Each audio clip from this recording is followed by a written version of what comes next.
찬송가 400장 험한 시험물 속에서 400장 찬송합니다.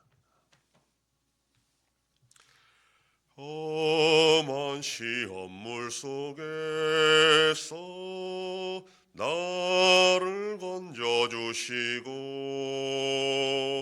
노한 풍랑 지나도록 나를 숨겨주소서. 주여 나를 돌보시사 고이 품어주시고 험한 풍파 지나도록 나를 숨겨주소서. 권세 능력 무한하사 모든 시험 이기고 풍랑까지 다스리는 주님 앞에 비오니 주여 나를 돌보시사 고이 품어주시고 험한 풍파 지나도록 나를 숨겨주소서. 죄악길에 빠진 이 몸 캄캄한 데매며 부르짖는 나의 애원 들으소서. 내 주여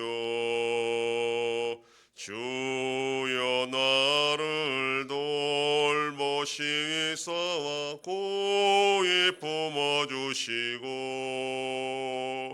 험한 풍파 지나도록 나를 숨겨주소서. 아멘. 전능하사 천지를 만드신 하나님 아버지를 내가 믿사오며 그 외아들 우리 주 예수 그리스도를 믿사오니 이는 성령으로 잉태하사 동정녀 마리아에게 나시고 본디오 빌라도에게 고난을 받으사 십자가에 못 박혀 죽으시고 장사한 지 사흘 만에 죽은 자 가운데서 다시 살아나시며 하늘에 오르사 전능하신 하나님 우편에 앉아 계시다가 저리로서 산자와 죽은 자를 심판하러 오시리라. 성령을 믿사오며 거룩한 공예와 성도가 서로 교통하는 것과 죄를 사하여 주시는 것과 몸이 다시 사는 것과 영원히 사는 것을 믿사옵나이다. 아멘. 하나님 말씀 민수기 29장 7절에서 11절까지의 말씀입니다. 구약성경 245페이지. 민수기 29장 7절로 11절 말씀 한 절씩 교독합니다. 일곱째 달 열흘 날에는 너희가 성회로 모일 것이요 너희의 심령을 괴롭게 하며 아무 일도 하지 말 것이니라.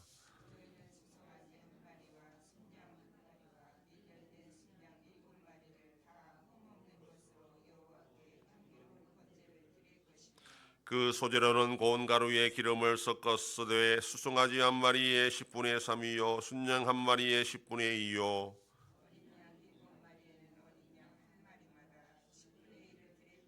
다같이 속죄제와 상번제와 그 소제와 그 전제 외에 순염소 한 마리를 속죄제로 드릴 것이니라. 아멘. 본문은 대속죄일에 드려야 되는 제물에 관한 말씀입니다.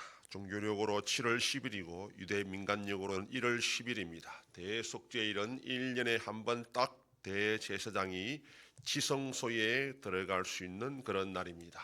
대제사장과 백성의 죄를 속하기 위해, 즉 용서받기 위해 하나님께 나아가는 날입니다. 그러므로 인하여 성회로 모여야 했고 심령을 괴롭게 하며 아무 일도 하지 않아야 된다라고 말씀합니다. 레위기 규정에 보면 레위기 16장 31절에 이는 너희에게 안식일 중에 안식일인즉 너희는 스스로 괴롭게 할지니 영원히 지킬 규례라 이렇게 말씀합니다. 따라서 일반 백성들이 자신의 심령을 괴롭게 하는 방식은 하루 종일 금식하고 일체 유흥을 삼가고 조용히 묵상하며 보내는 그런 방법이었습니다. 본문에서 드려야 되는 제물의 종류는 나팔절에 드려야 되는 제물과 동일합니다. 초하루, 유월절, 칠칠절과 비교하면 수송아지 한 마리만 드리도록 그렇게 규정했는데 나팔절과 같은 이유에서 그렇게 한 것으로 추정합니다. 나팔절이 초하루에 드리는 절기와 중복하여 제물을 드려야 했기 때문에 수송아지를 한 마리만 드리는 것처럼 대속죄일의 제물도 레위기에 규정한 제물을 포함해서 오늘 본문의 제물도 따로 드려야 했기 때문에 수송아지를 한 마리만 드리는 것으로 했을 것으로 추정을 합니다. 레위기 16장의 규정에 의하면 제물은 대제사장의 속죄제를 위한 수송아지 한 마리, 일반 백성 전체의 속죄제를 위한 순념소 두 마리, 번제를 위한 순양 한 마리를 준비했습니다. 그리고 오늘 본문에서는 이것에 더하여 수송아지 한 마리, 순양 한 마리, 어린 양 7마리를 번제로 드리도록 규정하고 있고 순념소 한 마리를 또 속죄제로 드려야 됐습니다. 그리고 상번제도 생략하지 않았고 어린 양 2마리를 드려야 했습니다. 따라서 대속죄일에 드려야 되는 제물의 총수는 수송아지가 2마리, 순양 2마리, 순념소 3마리, 어린 양 7마리를 드려야 됐고 소제 역시 여기에 빠지지 않고 다 제물에 따라 드려야 되는데 총 26.4리터의 곡식가루를 드리도록 그렇게 했습니다. 대속죄일은 그냥 쉬는 날이 아니라 이스라엘 백성들이 자신의 죄를 회개하며 하나님의 은혜를 구하며 지내는 날입니다. 1년에 한 번 날을 정하여 온 백성들이 하나님 앞에 회개하는 것은 자신들의 죄를 회개하고 다시 한번 하나님의 은혜를 구하는 그런 한 해의 시작을 알리는 중요한 의미가 있는 날이었습니다. 죄를 회개하고 죄 용서의 은혜가 없이는 하나님과 올바른 관계를 유지할 수 없고 하나님과 올바른 관계를 유지할 수 없으면 제대로 살아갈 수가 없다라는 것을 알려줍니다. 이것은 성도라면 하나님 앞에서 항상 갖춰야 되는 자세라는 것을 우리가 기억해야 됩니다. 그리고 회개할 때는 입술로만 회개하는 것이 아니라 금식하고 유흥을 삼가서 심령을 괴롭게 하는 자세가 필요하다 그렇게 말합니다. 이것은 결코 위선이나 외식이 아니라 진정으로 회개하는 심령에 필요한 자세라는 것입니다. 우리는 마음과 몸이 연결되어 있기 때문에 금식과 절제를 통해서 우리의 마음을 하나님께 집중함으로써 자신의 죄를 더 깊이 회개할 수 있기 때문입니다. 그러면 오늘도 우리는 죄 용서의 은혜가 얼마나 크다는 것을 중요하다는 것을 기억하고 용서받고 하나님의 은혜를 구하고 살아가는 복된 하루가 되기를 소망합니다. 기도하겠습니다.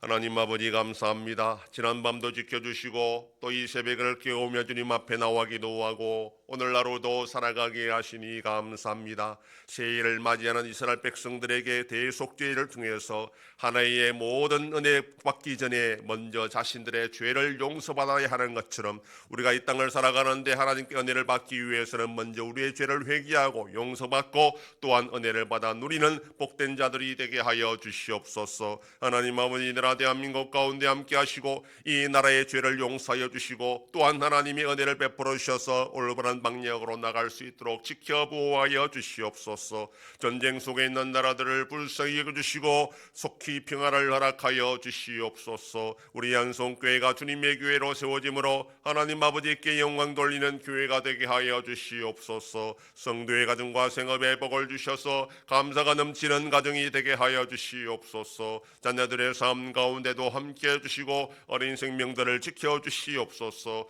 연로하신 어르신들 붙잡아 주시며 병중에 있는 성도들을 불쌍히 여기사 치료하여 주시고 회복시켜 주시옵소서. 이 새벽에도 주님께 기도하는 종들을 기억하시고 간절히 구하고 빌 때마다 들으시고 속히 응답하여 주시옵소서. 감사드리며 예수님 이름으로 기도드립니다. 아멘.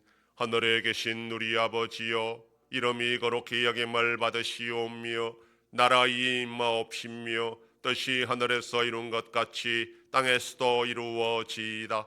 오늘날 우리에게 일용할 양식을 주옵시고 우리가 우리에게 죄 지은 자를 사하여 준 것 같이 우리 죄를 사하여 주옵시고 우리를 시험에 들게 하지 마옵시고 다만 악에서 구하옵소서. 대개 나라와 권세와 영광이 아버지께 영원히 있사옵나이다. 아멘.